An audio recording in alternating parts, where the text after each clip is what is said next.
Hey, squirrels! It's only 5:48, but at 6 o'clock I want to be over at Triple C's, but I'll be a little bit late. I was doing this, so I'm going to go back to part 3 of chapter, whatever, 15 maybe?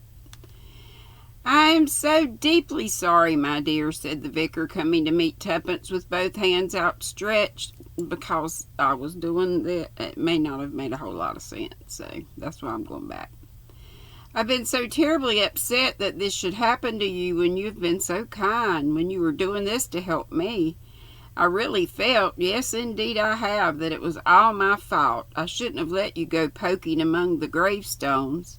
Though really we had no reason to believe, no reason at all, that some band of young hooligans... Now don't disturb yourself, Vicar, said Miss Bly, suddenly appearing at his elbow. Mrs. Beerford knows, I'm sure, that it was nothing to do with you. It was indeed extremely kind of her to offer to help, but it's all over now, and she's quite well again. Aren't you, Mrs. Beersford? Certainly, said Tuppence, faintly annoyed, however, that Miss Bly should answer for her health so confidently. Come and sit down here and have a cushion behind your back, said Miss Bly. I don't need a cushion, said Tuppence, refusing to accept the chair that Miss Bly was officially pulling forward. Instead, he's a rebel. She sat down in an upright and exceedingly uncomfortable chair on the other side of the fireplace. There was a sharp rap on the front door, and everyone in the room jumped. Miss Bly hurried out. Don't worry, Vickers, she said. I'll go. Please, if you will be so kind. There were low voices outside in the hall. Then Miss Bly came back, shepherding a big woman in a brocade shift, and behind her a very tall, thin man, a man of cadaverous appearance. Tuppence stared at him. A black cloak was round his shoulders, and his thin, gaunt face was like the face from another century. He might have come, Tuppence thought, straight out of an El Greco canvas. I'm very pleased to see you, said the vicar, and turned. May I introduce Sir Philip Stark, Mr. and Mrs. Beersford, Mr. Ivor Smith? Ah, Mrs. Boscawen, I've not seen you for many, many years. Mr. and Mrs. Beersford. I've met Mr. Beersford, said Mrs. Boscawen. She looked at Tuppence. How do you do, she said. Now, here's where I was. I'm glad to meet you. I heard you'd had an accident. Yes, I'm all right now. The introductions completed, Tuppence sat back in her chair. Tiredness swept over her, as it seemed to do rather more frequently than formerly, which she said to herself was possibly a result of concussion. Sitting quietly, her eyes half closed, she was nevertheless scrutinizing everyone in the room with close attention. She was not listening to the conversation, she was only looking. She had a feeling that a few of the characters in the drama in which she had unwittingly involved herself, were assembled here as they might be in a dramatic scene. Things were drawing together, forming themselves into a compact nucleus. With the coming of Sir Philip Stark and Mrs. Boscawen, it was as though two hitherto unrevealed characters were suddenly presenting themselves. They had been there all along, as it were, outside the circle, but now they had come inside. They were somehow concerned, implicated. They had come here this evening. Why, she wondered.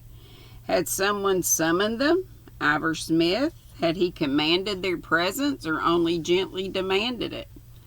Or were they perhaps as strange to him as they were to her? She thought to herself, it all began in Sunny Ridge, but Sunny Ridge isn't the real heart of the matter.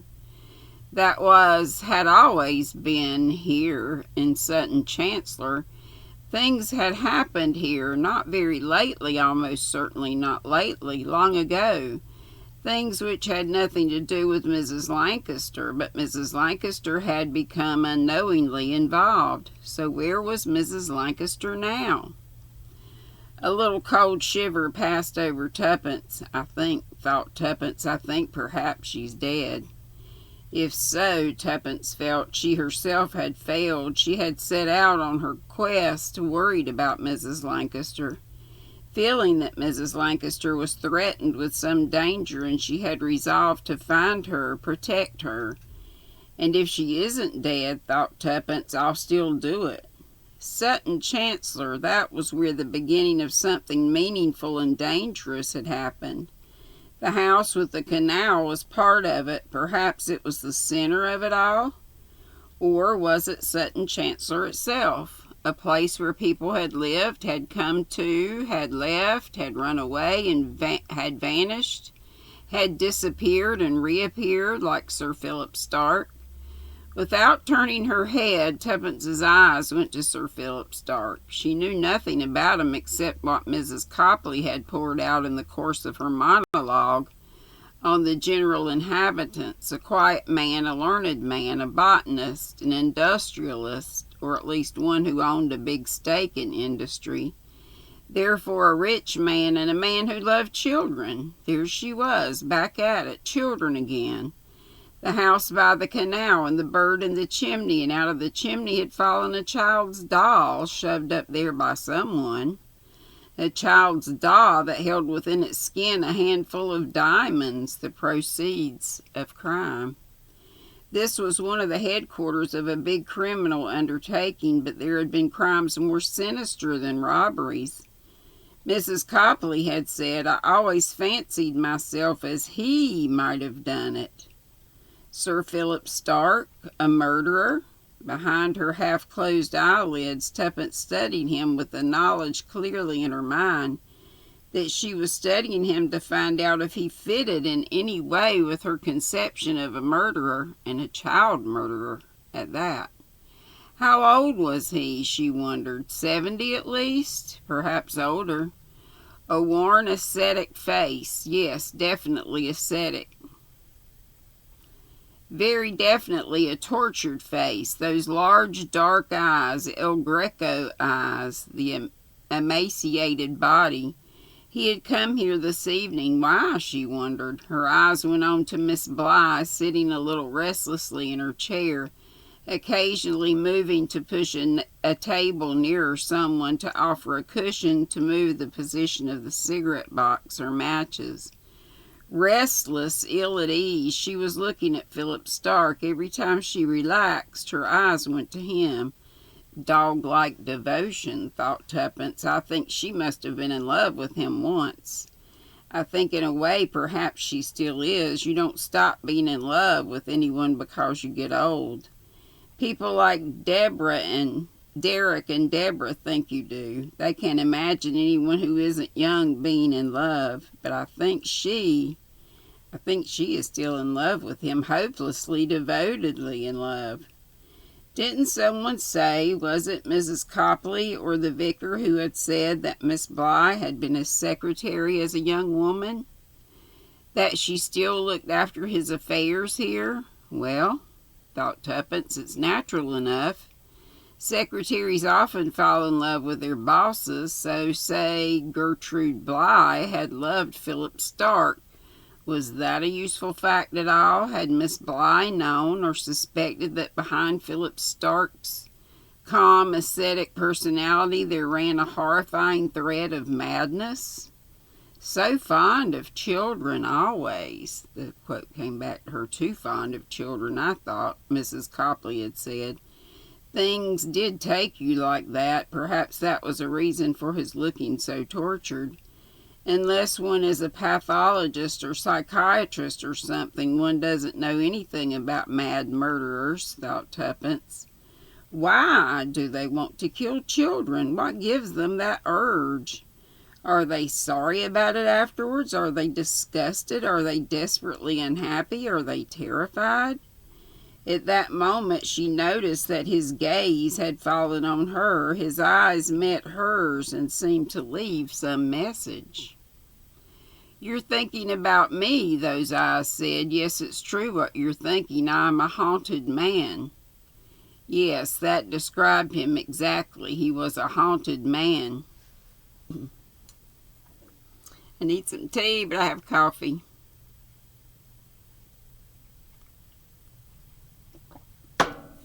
And it's still warm.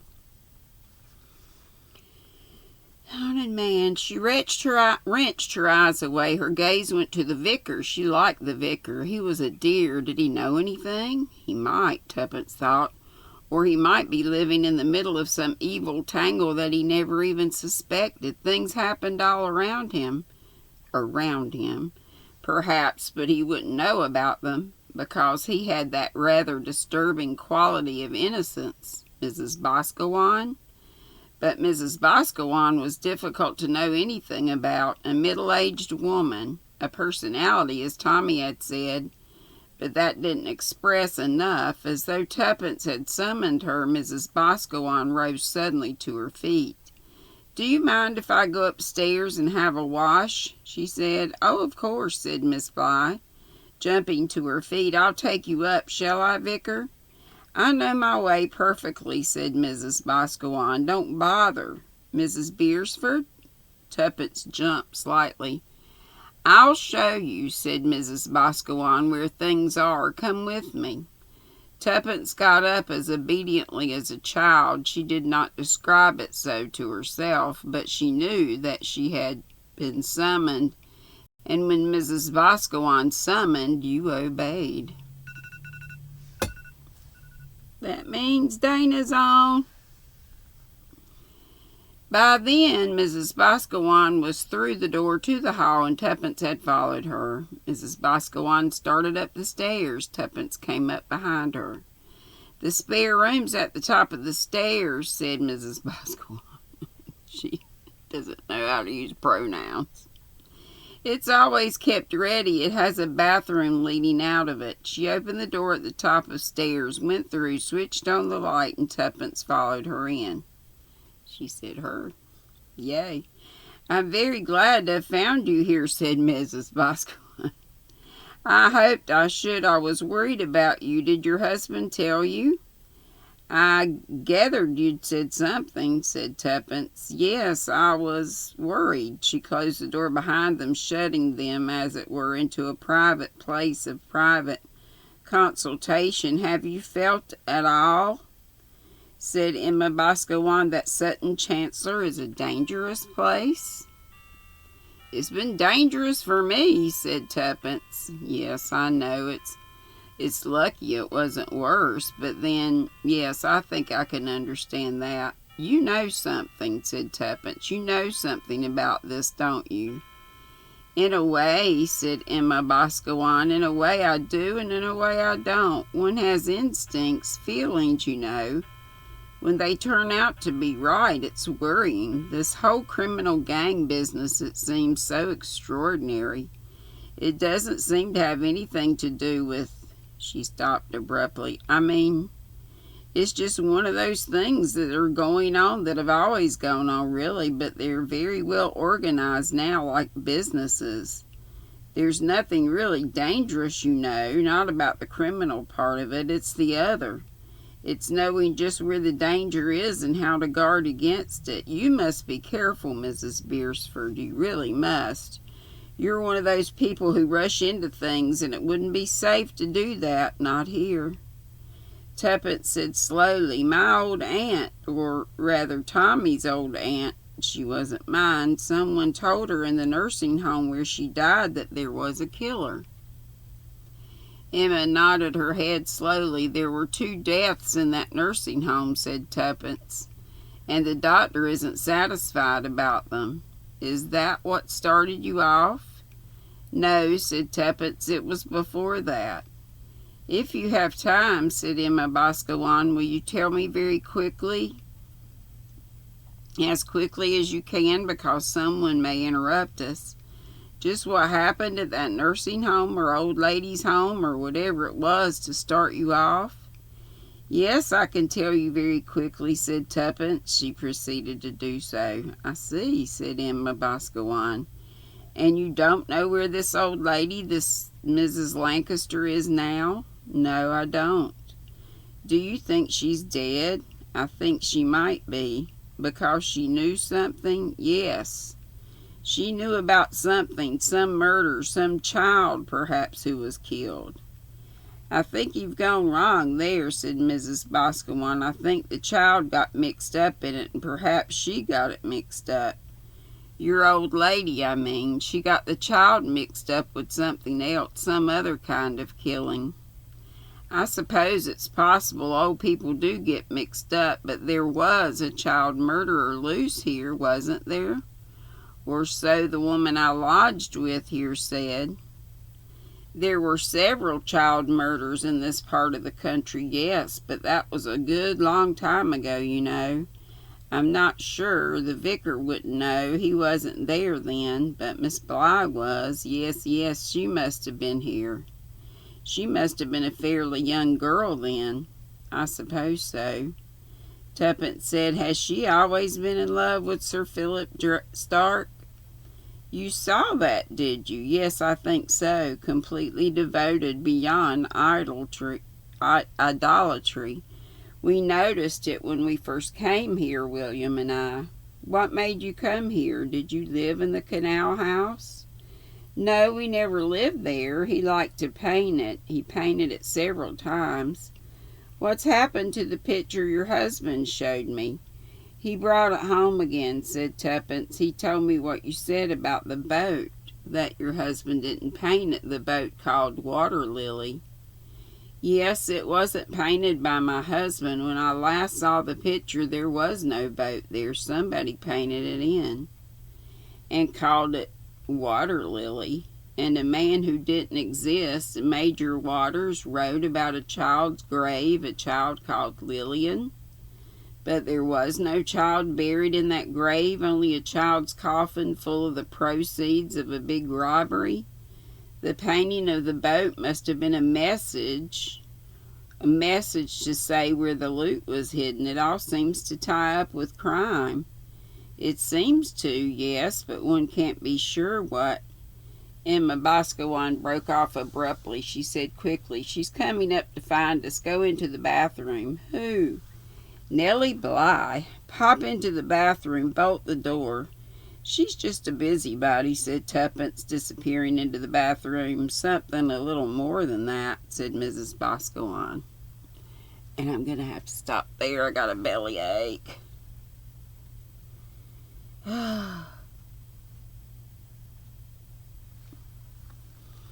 Had it. I'll spare you the details. Anyway, be sweet, don't be ugly. And I hope to see you, if you see this, on Thursday before 8 o'clock p.m. Maybe you'll come over to Creatively Created Crochet. Did I say be sweet, don't be ugly? Maybe. Bye, I love y'all.